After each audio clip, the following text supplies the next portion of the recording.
All right, I will say good morning. Good morning. Let us begin.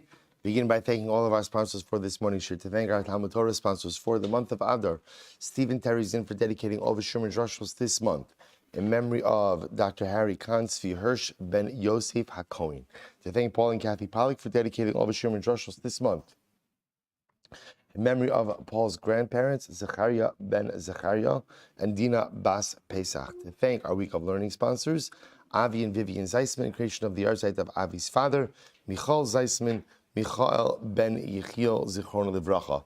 To thank our Daf Yomi sponsors for today, Nathan and Beth Adler, and creation of the first yard site of Judy Goldman, Yehudis Esther Bas Elazar. We hope, thank you.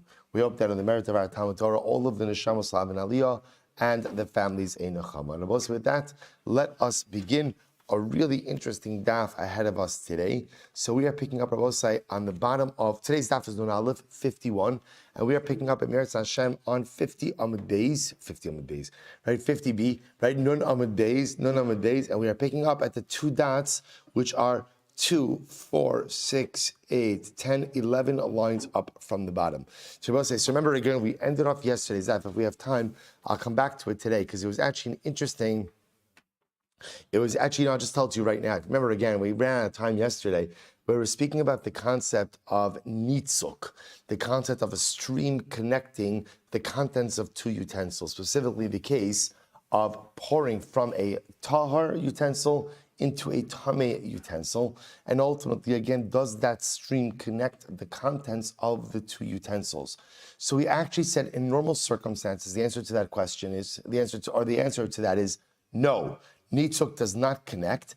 The Gemara did introduce us to two concepts, namely smuchin, ultimately again thicker liquids, or what we'll call ririn, all right, ultimately again like the strands that jump back. So that's the machlokes. Ultimately again, if one or both of those liquids go ahead and create a connection. So I just wanted to close it out.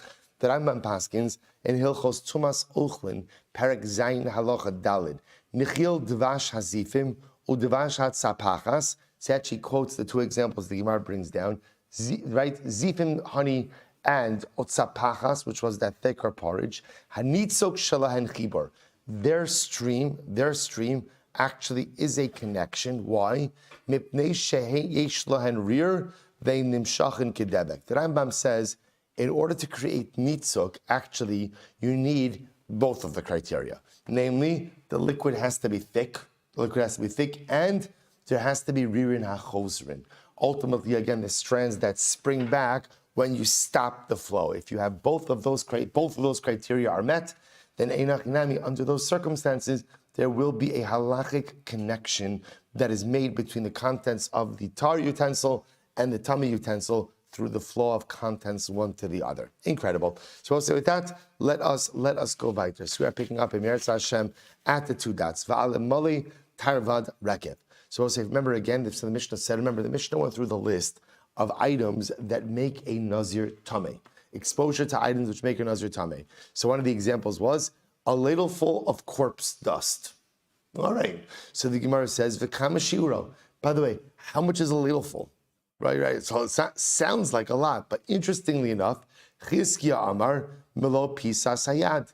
It's a palmful, what you could fit in the palm of your hands. That's called a ladleful.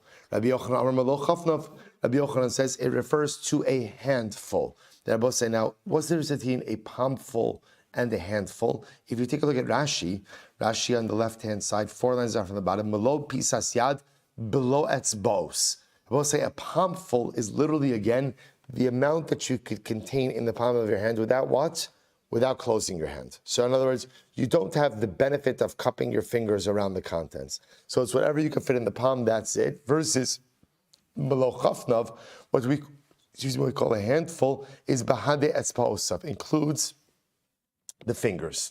So in other words, it would be the amount that you could contain if you were to cup your hand. Okay, so tonight we learned Molei Tavad Rekev, when we speak about again the amount of corpse dust that makes a Nazir Tameh, Sha'amru, Yeshnon Me'ikar Etzba'osav Ulamala Div Rabbi Meir. So we'll say, listen to this. Rabbi Meir says It's the amount from the knuckles up until the tips of the fingers.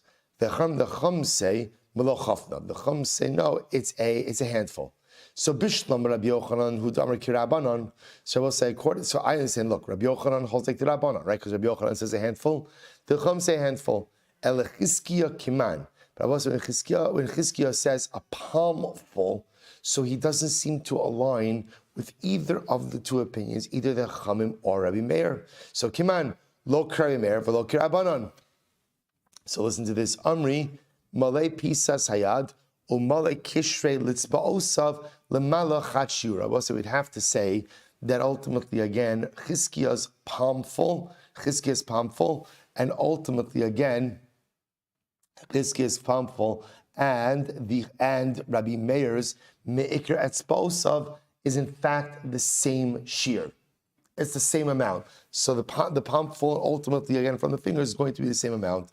So the Gemara says, right, so malo plisas hayad umale kishrei etzba'osav lemalo chad shiuru. So the palmful and the amount from the fingers upwards is one shear.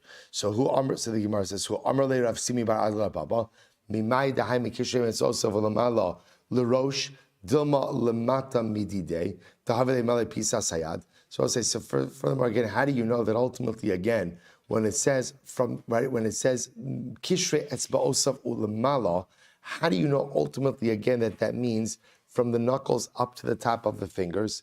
Maybe it means ultimately again, dilma lemata mididei, maybe it means below, to the havile male pisas hayad, which would then be the same shear as the palmful, to which the Gemara says, teku. Okay, teku. So also I'll just point out to you, the Rambam Paskin's halacha l'maisa like Rabbi Yochanan, namely again that the amount of what when the Mishnah says a ladle full of corpse dust, the Rambam Paskin's that is melo chafnav, that is a handful. And I will say, what's the definition of a handful? Definition of a handful is the amount that you can contain in your palm, and again cupping your hands, so with the benefit of the fingers as well.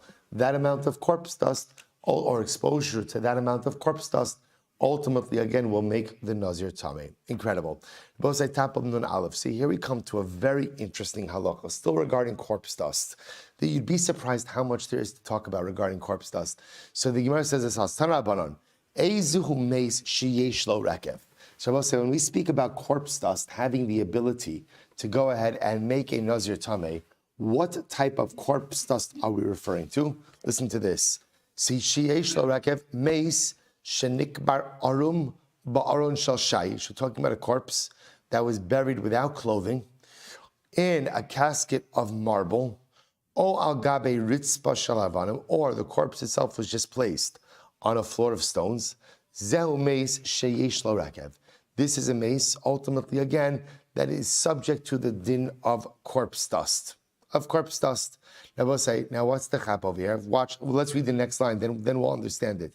Conversely, nikbar biksuso, if the corpse was buried in its clothing, or ba'aron shal eitz, or in a wooden casket, or al gabe ritzpa shalavenim, or on a brick floor, zehu meis she'ein lo rakev. This is a corpse that is not subject to the laws of corpse dust. Why the distinction? So I will say, if you take a look at the rush for just a moment, so here I know we're all on the same pagination of the rush, because this is the first rush on the page. Eizu meis sheish lo rakev, shemalei tarvad me afar, mitame ba'oel. So I'll say, what's the type of corpse dust that has the ability to convey tumah? Nikbar ba'aron shal shayish, shlonis ariv rikavon acher ba'afro. So I will say, the din over here is like this. Corpse dust is only mitame if it's pure corpse dust. From the corpse, no additives or preservatives. In other words, I will say, so it's just got to be corpse dust by itself. So what that means is, if the body was buried in other things which decompose, and therefore that means that other materials are mixed in with the corpse dust, the corpse dust is not mitame. So we'll say, so now I understand the two cases. In case number one, right, you have a corpse buried without clothing, so there's no clothing disintegration. It's buried in a casket of marble, right? Marble doesn't disintegrate, or on a floor of stones, stone doesn't disintegrate. So the idea over here is that when you have corpse dust, that is pure, unadulterated corpse dust. Contrast that with the second case. You have a body buried in clothing disintegrates, or a wooden casket, wood disintegrates, or brick floor, bricks disintegrate, which means that when you have that corpse dust, guess what? You have other items mixed in there. There are other additives. And once there are other additives, ultimately, again, halacha lamaisa, the corpse dust is not matame. Rabbi say, this is, remember, we're assuming over here that the din of corpse dust is a halacha l'Moshe Sinai. Again, we'll talk about this more, but that is the nature of the halacha l'Moshe Sinai, namely, that now we know it's a handful of corpse dust, has the ability to convey tumah, but only if it is pure, unadulterated corpse dust, not mixed with any other items which decomposed alongside the corpse. Incredible. That's the halacha. That's the halacha. So the Gemara says over here, fine. Amar Ula. Ula says as follows. What's another qualification? Ein rekev, ela haba min abasar, o min agidim, o min atzamos. Furthermore, Ula comes along and says that halacha l'maisa, it's only called corpse dust if it contains the remains of flesh, bone, and sinews. In other words, Rabbi say, so corpse dust has to be the composite remains ultimately of all parts of the body. So for example, I will say, if you know that you have a piece of decomposed flesh, right, that did not have bone, then halacha l'maisa, that according to Ula, that would not be corpse dust, right? That would not be rakev. We'll also take a quick look at the Rush again. So the Rush says, "Ein rakev ela ba min abasar umin agidu min atzamos mikulam tzarek sheyeh berakev." In order for something to be called corpse dust, ultimately, again, you have to have literally, again, all of these remains in it. Now, we'll say, you ask us, Shala, how do you know? How do you know? So we'll say, essentially, what that means is you have to have the remains of an intact body. In other words, when you know that what you're looking at is corpse dust of what was an intact body, you know that within that corpse dust is flesh, bone, and sinews. That's what you know. Fine. So is that really true that you need everything? So listen to this. Esvei Rava Ula. So Rava raised the kasha to Ula. Rekev haba min abasar tahar. If you have corpse dust that just came from flesh, just flesh by itself, ultimately it's tar. Now we'll say, what can you infer from this? Hamina etzem tame. I could infer from that if corpse dust came from bone, that it would be tame. So we'll say, what do you see from here? You see that corpse dust says just exclusively from bones is mitame, not like ula, not like ula. I va'afa gavda like a basar, even though there's no flesh on that bone. To which the Gemara says, no. Ema hachi. Rather, you should say as follows: Ema hachi rekev haba min habasar tar. Any corpse dust that comes just from flesh is going to be tar. Ad sheyesh etzem babasar. Until ultimately, again, there's a bone in the flesh as well. So the Bryce is agreeing with Ula, there has to be a bone in the flesh. Halaka gidim. But 1 second, that's fine. But now you've just set this up as a case where there's a flesh and there's bone. But there are no sinews. To which the Gemara says, it is impossible to have flesh and to have bone and not to have sinews. So therefore I will say the Brisa does not share, the Brisa does not contradict Ula, and I will say it sounds like over here the Gemara is saying, so we will say, so now we have two qualifications. Number one, in order for rekev, in order for corpse dust to be metame, in order for corpse dust to be metame, ultimately again it has to be pure, unadulterated corpse dust with no other items which decomposed along with the body. That's number one. Number two, the statement of Ula, it's only called rekev if essentially it has a mixture of remains from flesh, bones, and sinews. Flesh, bones, and sinews. Okay, next. Amar Rav Shmuel bar Abba Amar Rabbi Yochanan. That's a very interesting case. Shnei mesim shekavram ze'im zeh. So I'll say, what happens if you buried two bodies together? Two bodies together. I will say this did happen, right, at different periods, even now in Eretz Yisrael, by the way. I think I mentioned this before. It's very interesting in Eretz Yisrael. So burial space is at a premium. In fact, again, if you look at what they're doing at Har HaMenuchos, it's quite incredible. They're essentially making these subterranean tunnels, and they're digging into the side of the earth to go ahead and bury in essentially like the side of the mountain. So in some cemeteries in Eretz Yisrael, what they will actually do is, for couples, what they'll do is they'll bury the couple in one grave, and they'll go ahead and they'll dig deep. So they'll put the first spouse who died deeper in. Nowadays, what they do is they put like a layer of cinder block and then earth right in between the two graves. But you have two people buried one on top of the other. So this case is literally where you have two corpses literally buried together. Literally buried together. So it's actually a very interesting shaila here. So now watch this. So Shnei Mesim Shekavrim Zemzeh. Let's say you have two corpses that were buried together. So what's the halacha? Ze nasu galgalin lezeh. I should say zemzeh nasu galgalim zelazeh. They have become galgalim. One from them will say, now what's galgalim? So if you take a look at the Rosh, so the Rosh again says nasu galgalin zelazeh ba'aruch garas galgalin uperish afar me'urav mimakom acher. So we'll say galgalin means a mixture. A mixture. Now, what does this mean, Abba says? Let's go back for just a moment. What did we learn on the Brisa on the top of the daf over here? What did we learn? That in order for corpse dust to convey tumah, what has to happen? It has to be pure, unadulterated corpse dust with nothing else mixed in. Well, here's the problem. Comes along Rav Shmuel bar Abba, and Rabbi Yochanan, and says, if you have two corpses buried to each other, essentially, each corpse becomes a foreign material for the other. And therefore, again, the remains of these combined two corpses will not go ahead and be metame through corpse dust, through mali tarvad reket, through a ladle full of corpse dust, because in other words, each corpse is considered to be a foreign material for the other, and therefore, again, it's considered as if this foreign material mixed into the corpse dust, and therefore it's not metame. Fine. That's the halacha. Massive Rav Nassan. Rav Nassan is the kasha. Rekev habami beis mesim tamei. All right, well said. It's a pretty explicit statement. When you have corpse dust that comes from two corpses, it's tamei. Pretty explicit. So I'll say, so what do I do with that? Amarava shekavru zebifnei atzmo v'zebifnei atzmo verkivu v'amad amalei tarvad rekev. Oh, so this is very interesting. So Rava gives a very interesting qualification here.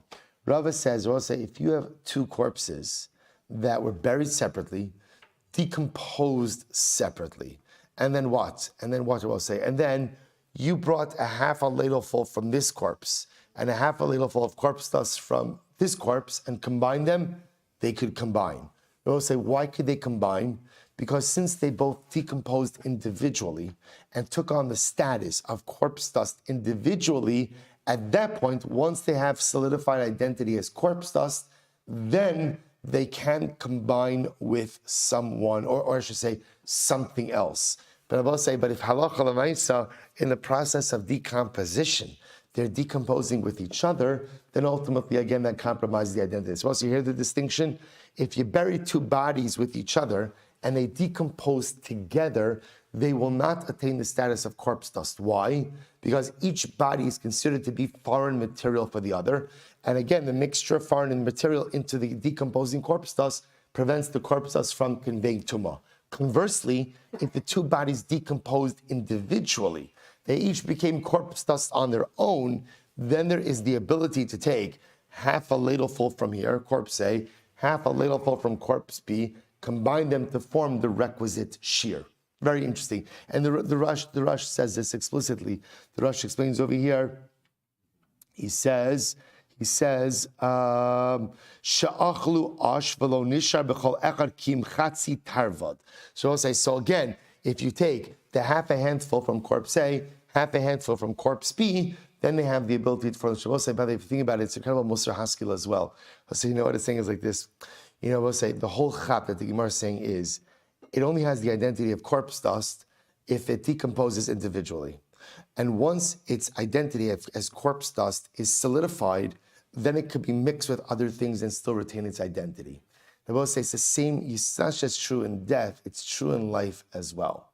You see, in life, we are exposed to a variety of different things, a variety of exposures and influences. That you can, the only way, we're not supposed to avoid. In other words, we're supposed to be part of the world. We're supposed to be in the world. We're supposed to make a difference in the world. The challenge with that is there are all of these different exposures all around me. And how do I prevent those exposures from imprinting on me? How do I prevent those things from having a negative effect on me? So we'll say, what's the answer? It's incredible. You learn it from Tarvad. Tarvad says that if you decompose individually, you have a solidified identity. So we'll say the yesod in life is, I have to work to make a strong identity for myself. That's my avoda. I have to solidify my values, solidify my hashkafas, reinforce them over and over through Torah, through avoda, through gemilas chasadim, through tefillah. That's what I have to concretize and solidify your identity. Then something amazing happens. If you concretize, or I should say, if you solidify and concretize your identity, then you know what happens? Even when you're mixed together with other things, you're still able to retain who and what you are, right? If two corpses decompose together, neither retains their identity because the identity as Tarvad was never solidified. If they decompose separately, okay, shkoyach, your corpse A, your corpse B, and guess what? Then you have the ability to interact effectively with other influences around you without losing the totality of your identity. I will say it is so important because all of us here, we're all in the world. We're all in the world, and that's a good thing. Hopefully, we're making a difference in our small way in the world, but we are not immune to the negative influences that surround us every single day. And the only way to stay strong is to do exactly like how we start our day every day and continue this throughout the day. Reinforce the identity, solidify identity, concretize identity, and then even when I am, so to speak, mixed with other influences, I still retain my spiritual sense of self. Incredible. All from Tarvad. All from Tarvad. All from Tarvad. Amra Rabbi Chana, Amra Rabbi Yochanan. So I'll say some interesting other cases. Now that we have the principles, some additional cases. So Amra Rabbi Chana, Amra Rabbi Yochanan. Gozas Saro, the Kavro Imo. So we'll say, now watch this case. You're burying a corpse. You cut hair off the corpse. Don't ask why, right? But you cut hair off the corpse. You then go ahead and bury the hair together with the corpse. So we'll say, what's the shaila? So what's the shaila? The shaila is detached hair that came from that very corpse considered to be foreign material or not? And I will say, so what's nafkamina? Big nafkamina, right? If it's foreign material, then what? Then the decomposed corpse dust is not metame. On the other hand, we can say that what? And Allah says, look, it's this corpse's hair. It was just detached. So we'll say, so what's the halacha? It's not a question, it's a statement.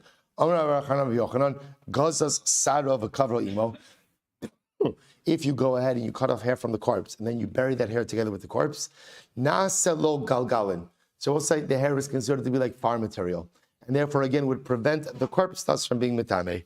Next, Tanan Hasam, Kol Shebemeis Tameh, any part of a corpse ultimately is Tameh. We'll say Chutz Min Hashinayim Vaser Vatziporen, right? Vatziporen. Those are the exception of teeth, hair, and nails. Teeth, hair, and nails. Those things do not go ahead and convey Tumas Meis. Ubeshas Chiburon Kulan Temein. But ultimately, again, when they are attached to the corpse, ultimately, they do convey Tumah. Rabbi said, now take a look at the Rush for just a moment, because it's actually very interesting. Kol Shebemeis Tameh, V'av Ha'ar Tameh, Ika Man Da'amar Midrabana. So we'll talk about skin itself in just a moment. Chutz Min HaShinayim V'aser V'atzpon in the Rush, Beperek Tam Anida, Mefarish Taimah, Mishum Deba'ino Dumya De'etzem. Rabbi said, it's actually a fascinating drasha. In general, in order for a part of the body to have ongoing tumah, it has to resemble the bones. What's unique about the bones? Ma etzem shenivra imo ve'in gizo machlif, av kol shenivra imo ve'in gizo machlif.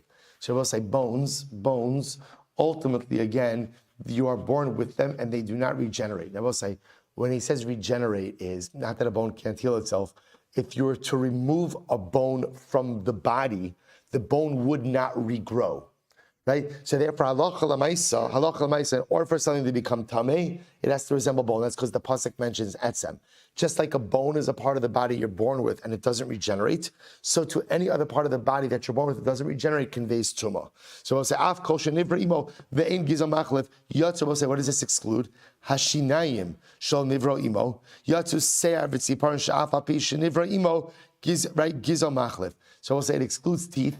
Why does it exclude teeth? Because you're not born with teeth, right? And Lamaisa, it excludes hair And nails, why?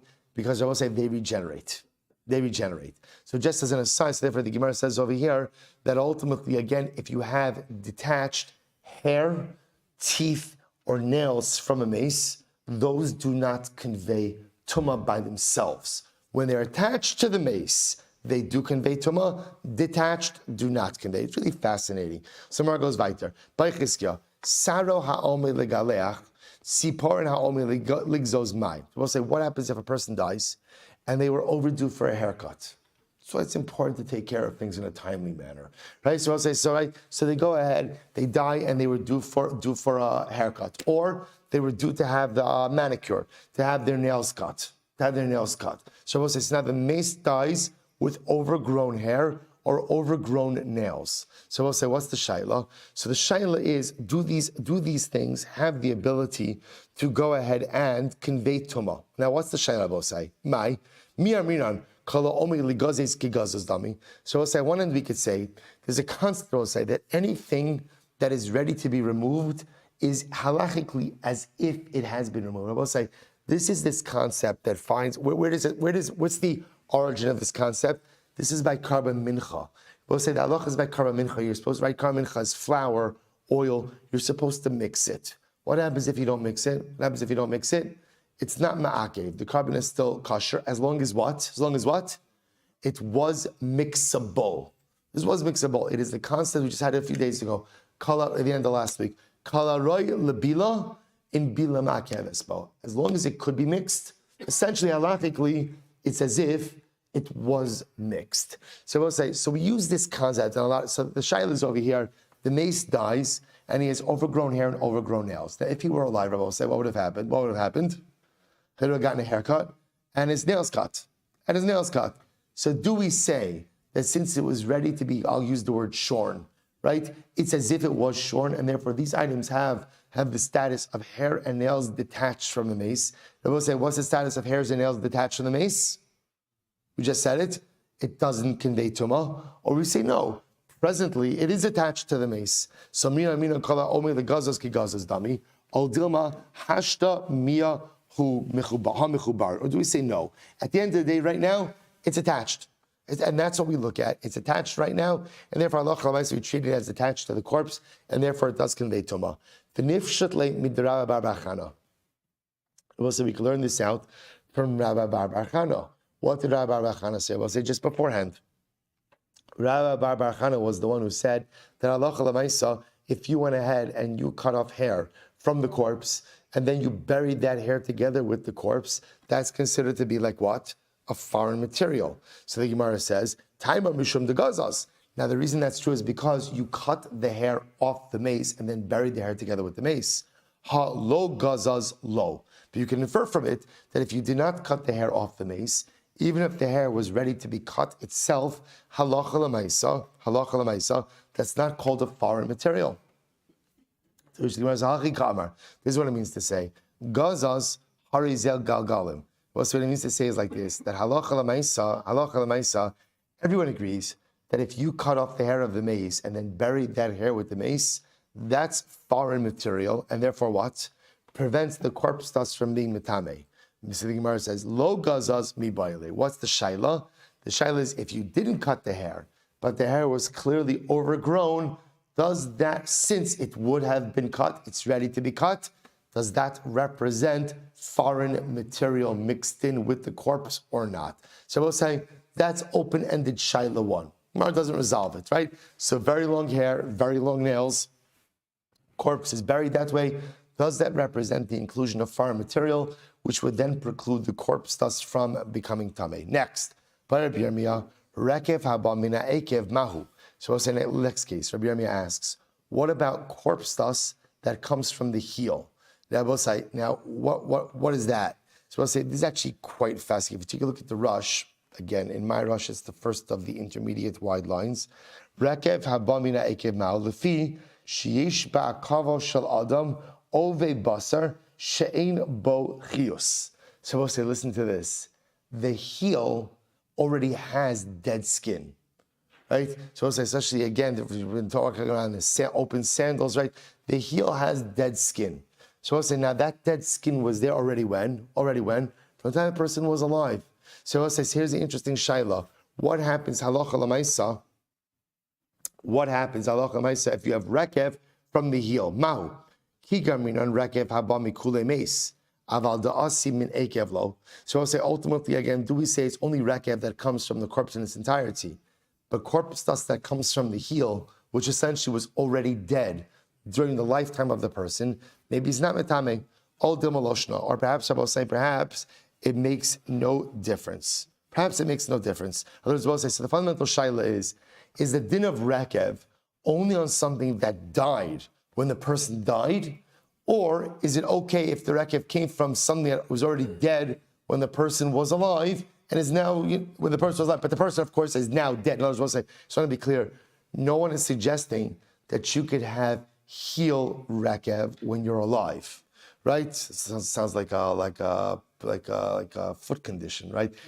I'm suffering from heel rekev. Right? I was about to say, so that's not what we're suggesting over here, right? What we're talking about over here is a person died, and now there's rekev from the heel. But I know full well that rekev was ultimately that skin on the heel that decomposed was dead during his lifetime. So is rekev dafka a din in something that halacha l'maisa only decomposed after death? Or maybe said it was even dead while the person was alive. So the Gemara says as follows. So the Gemara says,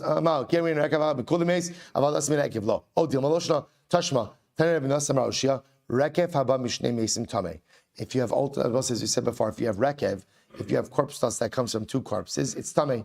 Lo zil hacha dilma derech ekev kasi. So I'll say, if we said before that after two corpses decompose individually, they could combine to form the shear of a ladle full of corpse dust. But I understand, inherent in any corpse is the possibility of this corpse dust from what? From the heel. So obviously we're not concerned about that. So we'll say, you're right. If we're talking about over here an entire corpse that decomposed, you're right. Elahacha kigon diirkiv derech eiver v'kaasi derech ekev. I will say the shaila over here is that halacha. If you take a look at the last line of the Rush, shadayin lo nirkav sharaguf kima ekev. I will say we're talking about a case where a person's dead, right, and the corpse has not fully decomposed. What has decomposed? The foot, including the heel. So I'll say, so when we're talking about decomposition of an entire corpse, okay, you're right. Whether there's heel dust mixed in there, not mixed in, oh, good, it's tamei. The Shabbos says, why was the entire body didn't decompose, but a limb decomposed, and specifically, again, the foot or the heel decomposed, does a handful of heel dust have the ability to convey tumah? To which the Gemara answers, to which the Gemara says, Tegu. I will say, I want to, all right, if we have time, which we won't, but I will say, there's an incredible piece on this, okay, but if we do it, we're for sure not finishing the daf. So I'll say, let's go a little bit weiter, but just remind me, Safnas Paneach and Hildas, not the Safnas Paneach, not the luggage hover. This is Rabbi Yaakov Yitzchak HaKohen, who was the Talmud of the Baal Shem Tov, who died in the late 1700s. He has an incredible piece on this, but again, will remind me, we'll come back to it. Boy, Rabbi Yirmiyah, Ubar b'may isha havi gilgalim o lo. But it's another interesting case. Let's say, a woman who's pregnant passes away. So she dies, and she's pregnant. So there's a fetus inside of her. So we'll say, here's the shaila. Is the fetus considered to be foreign material inside of her body, and therefore, again, prevents her corpse dust over time from becoming tamei? The Gemara says, Kevan da'amar mar uber yarech imo hilchak gufahu. So on one end, we can say, look, that a fetus is considered to be an extension of the mother. Right? We'll say that's lashon of uber yarech imo literally means a baby is like the thigh of the mother. It's a part of the body, and therefore, again, it's not foreign material. O dilma kevan detzofo lotzeis mifrash parash minei. Or do we say, no, that since ultimately, again, had the mother not passed away, the baby would have exited her body. Therefore, the baby is reckoned as a separate, independent entity. And therefore, halacha l'maisa, it is considered to be foreign material and would prevent the corpse dust from becoming tamei. Imtim salamar ubar disof Allah says mifrash parish. And if you go with the idea that ultimately again a fetus would be considered to be foreign material in the body of the mother, Rabbi will say Amud Beis, Shichvas zera b'may isha mahu. Rabbi will say, what happens if a woman passed away and she was married? So Rabbi will say it's possible that before she passed away, she had relations with her husband, which could mean that again there's shichvas zera, there is semen in her body. So we'll say, what does that do? Does that represent the presence of foreign material, which would then prevent her corpse dust from becoming tamei? Mau, miyamrinan kevandalo itzar kigufa dami. Do we say, since at the end of the day that zera, that semen, did not become a baby, therefore Allah Lamaisa again is considered to be part of her body? Ol dilma kevan dina alma kaasilo. Or maybe we should say no, that since that material is from outside of her body, right, that then comes into her body, ultimately that is considered to be foreign material mixed in, and would therefore compromise her corpse dust. So I'll say, good. So another shaila. Pirsha mahu. So I'll say, this is very interesting. What happens, I'll say, if she passes away, when she passes away, there is pirsha. I'll say, pirsha is excrement. What it's saying is, there's excrement in her body that she has not yet excreted. So we'll say, so what's the status of that? Kevan, delo mekaima bidelo achla chiyus. So we'll say, so obviously excrement comes from a processing of food. She can't live without food. Therefore, Allah might say any excrement that is still in the body at the time of death is considered to be part of the body. All dilma hanami ma'al ma'asir. Do we say no? Since the excrement comes from food, and food is something external, therefore the presence of excrement in her body ultimately precludes her corpse dust from becoming tamei. So I'll say one more. Bayrav acha braid rav ika, oro mahu. We'll say, what about skin? And we'll say, so I just want to make an interesting distinction over here. There's things between skin and flesh, right? When the Gemara talks about basar hameis, the Gemara is literally talking about the flesh that is underneath the external layer of skin. So we'll say there's a whole discussion, this is what the Rush referenced before, about whether or not skin by itself is ultimately conveys tumah. Or mahu. So I'll say, so what about the skin of the mace? Does the skin of the mace represent foreign material? And we'll say, by the way, it makes sense now. Why? Because skin, unlike bone, right? What happens with skin, right? So even though you're born with it, but it regenerates. So therefore, again, it really falls into the hair, tooth, and nail category. So what about skin? So what happens if a person passes away, and inside of the body is saliva and mucus? So with the presence of those items represent foreign materials, which would then preclude the corpse from becoming tamei. So say, this is great. Listen to this. So we'll say, so all these are unresolved questions. So Shmuel bar Acha says, Rabbi, I don't understand. We'll say, let's say we assume that the answer to all of the above questions is they are considered to be foreign materials. Rekev dimitame hechan mishkachasla. They'll say, when will you ever have a case of corpse dust that's mitame? We'll say, think about this just a moment, right? Because if you answer affirmative to all the previous questions, so we'll say, so therefore again, the presence of mucus, the presence of saliva, the presence of excrement, the presence of skin, the presence of semen, the presence of all of these things are foreign materials, and therefore again, they compromise the ability of the corpse dust to become tamei. So we'll say, who dies without one of these things? Or we'll say, mucus, saliva. So I don't understand. So how can you ever have a case of reker? So also, it's actually very interesting. So the Gemara says you can have it. I'll tell you how. Before the person died, the ashkiye made the kalim. You gave him, we'll say, to drink made the kalim. Made the kalim is a laxative. It's a laxative. So I'll say you give him a laxative. So therefore, again, nothing left in the body. Nothing left in the body. Okay. V'sachye nasha. You go out and use it depilatory. So therefore, we'll say again, no hair. The shalku b'meiteria. And after the person passed away, literally again, you put the body in the boiling waters of Tiberia, which boils off the skin. Okay, so if you have all of these criteria together, ultimately, again, that could be a case of rekem. Now, we'll say, now I want to point out, we're not suggesting A, you should do this, right? And B, that this is the answer to our questions. Remember, we have not answered the previous questions. Those are all open-ended. What the Gemara was just saying is, if indeed you hold that halacha lamaisa, Then halacha l'maisa. All of these things, ultimately, again, are considered to be additives, so to speak, to the corpse dust. Then how do you ever have a course of corpse dust? But again, that presupposes that we answer all these questions in the affirmative, which we have not yet done. Let's go back to Rabbi. Naktinon, meis shetachno ein lo rakev. So Rabbi says, we have learned that if you take a corpse and you grind it up, there is no corpse dust. Or in other words, Rabbi say, the din of corpse dust is only in a body that has decomposed naturally. But if you go ahead and you grind the body up, ultimately, again, there is no din of corpse dust. We'll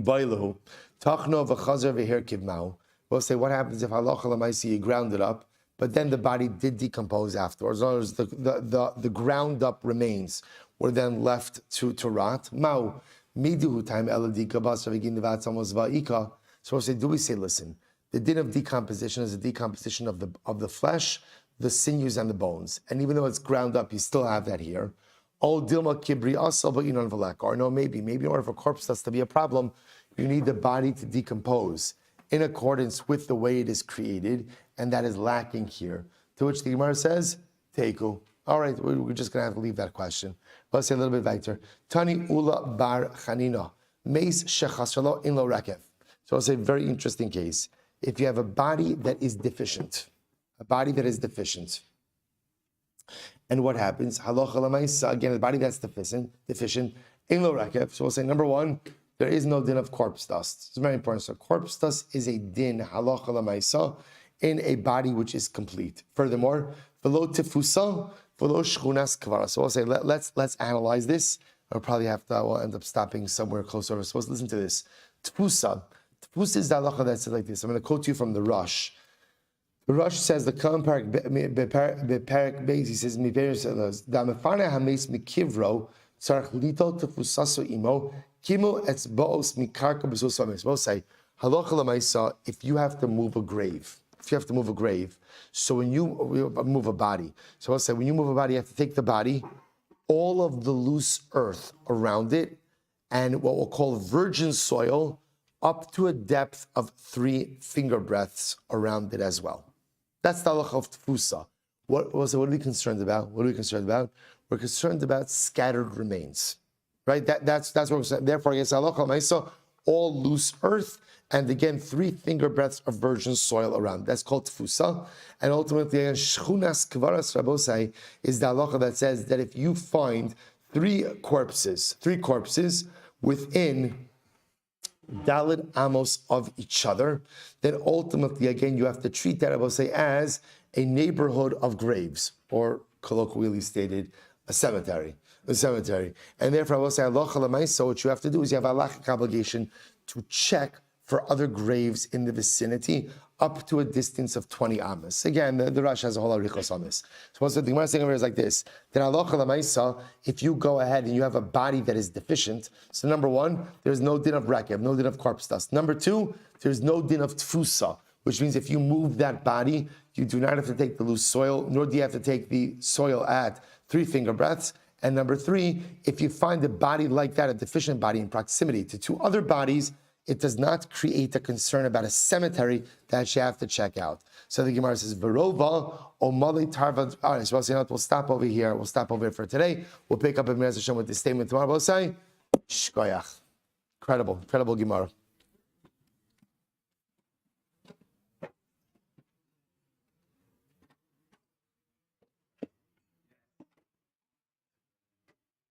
All right, have a great day, everyone.